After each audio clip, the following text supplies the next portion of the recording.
안녕하세요. 주영입니다. 오늘은 윤 대통령의 비상계엄은 합법적이었고 그리고 선관위의 문제 이제는 더 이상 눈 감아줄 수 없다라는 주제로 이야기 나눠보려는데요. 저는 만 10년간 영어 학원을 운영했던 학원장이고요. 내 아이만큼은 나와 다른 삶을 살기를 바란다라는 책을 쓴 저자이기도 합니다. 헌재에서 여러 증인들이 나와서 이야기가 전달되는 과정에 참 뒷목 잡을 일들이 많이 있었고 또 한편으로는 윤 대통령께서 굉장히 힘들고 외로운 길을 걸어오셨구나라는 생각을 했는데요. 얼마 전에 제 댓글에 어떤 분이 이 채널을 신고합니다 라고 쓰여 있더라고요. 그래서 제가 한번 생각을 해봤어요. 과연 내가 신고를 받을 만큼 무슨 나쁜 짓을 했나? 저는 국민의 어떤 입장에서 말 그대로 뉴스에 대해서 제가 느끼고 깨닫고 그리고 제가 표현하고 싶은 것들을 표현하는데 그것들이 제가 신고받을 일인가요? 그런데 왜 그런 분들이 와서 제 채널에 제 채널을 신고하겠다는 말을 할까요? 저는 이게 국민을 갈라치게 하고 분열시킨 더블당 책임이라고 생각을 합니다. 단지 그냥 진실을 알고 싶고 진실을 알려고 싶은데 말 그대로 여러 가지 제도를 통해서 너희들 입을 막아버리겠다는 거겠죠. 하지만 저희들이 입이 막힌다고 해서 진실이 묻히는 건 아니라고 생각을 합니다. 그래서 오늘은 제가 굉장히 좋아하는 저희 그라운드 씨 선생님 채널 통해서 공부한 내용과 제가 이제 헌재에서 증인하시는 분들의 내용을 들으면서 깨달았던 거를 좀 전달해 드릴 건데요. 일단은 신원식 전 국방장관, 네, 아주 멋진 분이죠. 사실 그 국회에서 질문할 때 굉장히 답정러식으로 유도 질문하는데 굉장히 좀 분노가 일어났어요.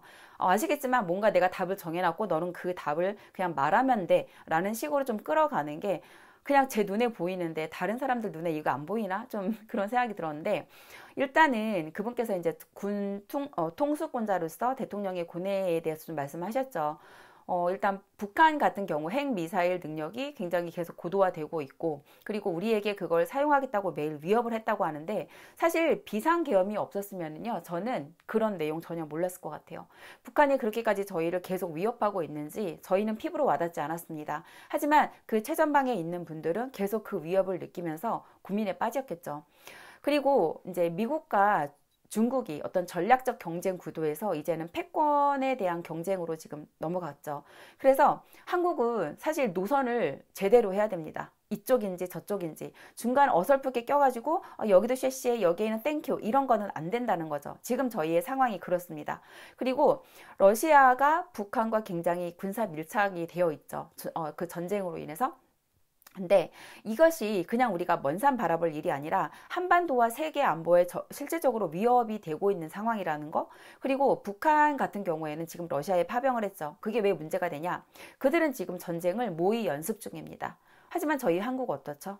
저희는 핵 없잖아요. 그리고 저희가 그렇게까지 모의 전쟁을 할 정도로 전쟁에 대해서 피부로 와닿지가 않아요. 국민들도 그렇고요. 그러면 그들이 그 경험을 통해서 습득한 기술을 가지고 누구를 위협할까요? 당연히 한국을 또 위협을 하겠죠. 그래서 이런 여러 가지 문제점이 있다는 거, 그리고 또 민노총에서 그 간부가 간첩으로 어쨌든 판결이 났죠.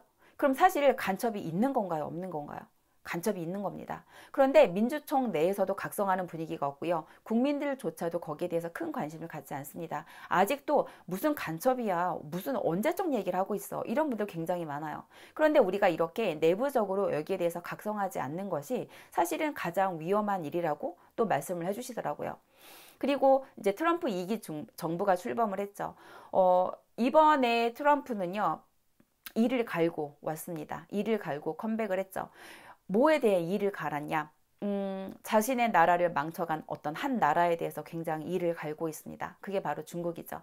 왜냐하면 이제 우리가 말하는 그 코비드도 다 중국에서 만들었다고 생각을 하고 있고 미국에서 일어나는 부정선거에 중국이 뭔가 개입이 되어 있다고 생각을 하고 미국을 망치는 그 마약의 주범이 중국이라고 생각을 하고 있고 그래서 뭔가 우리가 물리적으로 전쟁을 하고 있는 것은 아니지만 트럼프는 전쟁을 할 마음으로 다시 출마를 했기 때문에 지금 사실 전쟁 아닌 전쟁이 일어나고 있는 건데요. 이런 상황에서 아까 말씀드린 것처럼 한국이 노선을 바로 하지 않으면 굉장히 저희는 안보적으로 위험하다라고 생각을 합니다. 그래서 지금은 정말 반중 친미 노선을 확실하게 선을 긋고 그들과 협력을 해가면서 저희도 저희의 자리를 굳건하게 해야 되는 그런 입장인 거죠. 그러면 이 모든 지금 상황들, 게다가 이제 중국이 다른 나라의 선거에 개입을 하고 있다는 이런 이제 사례들이 보고가 되는데, 그게 한국이 아니라는 장담이 도대체 어디 있을까요? 그러면 한 나라의 대통령이 이런 상황을 알고도 입 다물고 가만히 있어야 되는 걸까요? 아니면 비상계엄이라는 조금은 무리가 있어 보이는 그 도구를 통해서 국민들에게 이것을 알려야 되는 걸까요? 저는 알려야 된다고 생각을 합니다. 그리고 지금 이렇게 우리가 전쟁 아닌 전쟁에 놓여 있는 상황에서 사실은 대통령을 서포트해서 이것을 더 지금 보완해도 모자랄 판에 지금 더불당이 어떻게 했죠? 초급 장교 복지 좋게 만들자고 하는데 반대하고요. 간첩법 개정 반대하고요. 그리고 전 이번에 알게 됐는 게 전쟁의 역량을 강화하기 위해서 반도체 산업이 굉장히 중요하다고 돼요. 그런데 거기에 대해서도 또 반대를 하죠. 그럼 도대체 누구를 위한 당인가요? 누구를 지금 위해서 일을 하고 있으신 건가요? 솔직히 좀 모르겠어요. 누구 편인지를 모르겠어요. 아니, 내 나라에 있는 사람들이고 어쨌든 국회의원이라고 하는데 누군가, 나는 안 뽑아도 누군가 뽑았는데 도대체 그 사람들이 누구를 위해서 일을 하는지 정말 모르겠어요.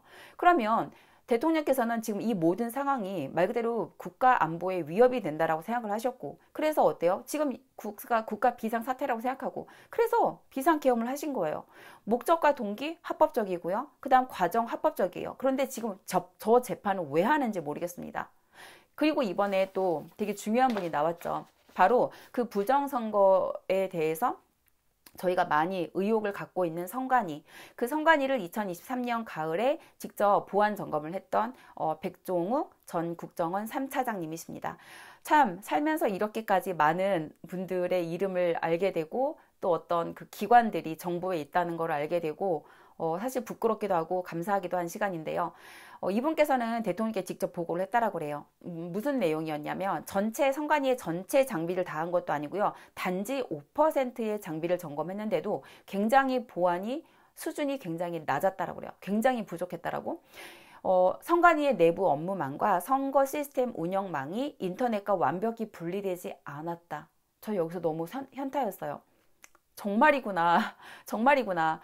외부에서 인터넷을 통해서 선관위 업무망과 선거망에 들락날락할 수 있다.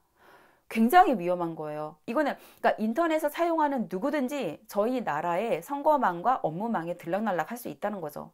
해킹 능력만 있으면. 그리고 선거관리 시스템이 가짜 신분증을 만들어서 투표하는 걸 못 잡아낸대요. 그러면 우리가 의혹 갖는 부정선거 가능성 있는 건 맞구나. 대통령이 정말 여기에 대해서 한번 알아봐야 되겠다라고 생각을 하는데 방법이 없으셨구나. 굉장히 전 납득이 되었고요. 보안 장비 패스워드, 이제 물론 1, 2, 3, 4, 5가 진짜는 아니지만 이렇게 취약한 보안 패스워드가 있는 그 장비가 하나가 아니고요. 수십 개였다고 합니다. 이거는 뭐 나를 다 털어가세요 라는 말이죠. 그리고 단 하나의 해킹 메일로도 선관위의 업무망과 선거망에 침투해서 장악이 가능하다. 예를 들어 어떤 한 직원의 메일로 해킹을 하는 이제 그 이메일이 날라와서 그거를 클릭하는 순간 그 사람의 컴퓨터만 해킹당하는 것이 아니라 선관위에 있는 모든 컴퓨터로 그게 전염될 수 있다는 거예요. 굉장히 무서운 거거든요.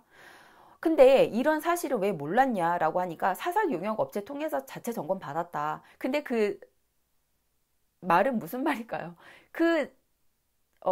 자체 점검을 해줬다라고 하는 그 용역 업체가 실력이 굉장히 없는 그냥 개판인 업체거나 아니면 알아도 모른 척 했거나 둘 중에 하나 아닐까요? 국정원보다 굉장히 수준이 떨어지는 업체를 사용하고 있는 거죠. 그런데 그럼에도 불구하고 보안 점검을 받아본 적이 지금까지 없는 거고요. 여러분 이게 말이 되시나요? 그러니까 그냥 윤석열 대통령을 지지한다 안 한다를 떠나서 이게 지금 그냥 말이 되냐고요. 상식적으로.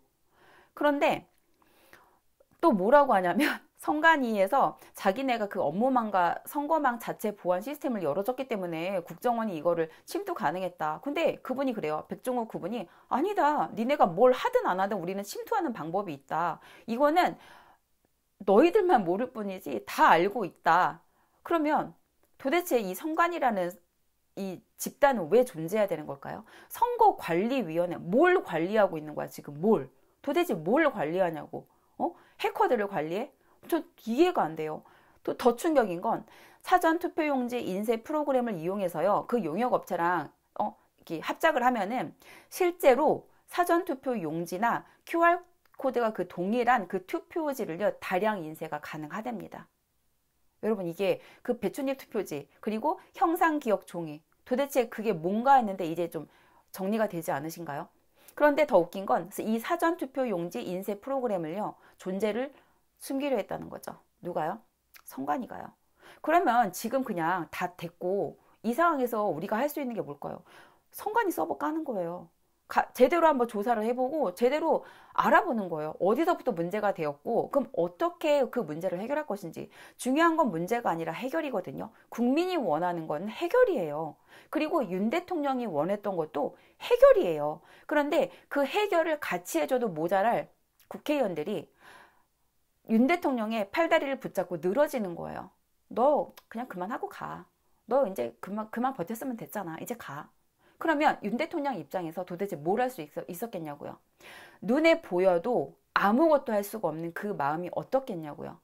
그래서 마지막에 히든카드를 꺼냈죠. 그게 뭐예요? 비상계엄. 여러분 그래 뭐 좌파 있는 분들까지 설득 안 된다는 거 이제 저도 알 것 같아요. 그런데 중도에 있는 여러분 이게 진짜 말이 돼? 이게 정말 맞아? 제발 찾아보세요. 제발요. 그리고 한쪽으로 편향돼서 뭐 대통령이 이야기하는 거 듣고 저럴 줄 알았어. 왜 이렇게 책임감 없어 보이지? 그렇게 생각하지 마시고요. 그냥 그 사람들이 하는 말을 좀 정리를 해보세요. 이렇게 적으면서 그러다 보면요 눈에 보여요. 누가 거짓말을 하고 있고 누가 지금 유도 질문을 하고 있고 이런 것들이 다 보여요. 그리고 심지어는 재판하시는 판사들도 저 사람은 좌편향돼 있구나. 이게 그냥 보여요.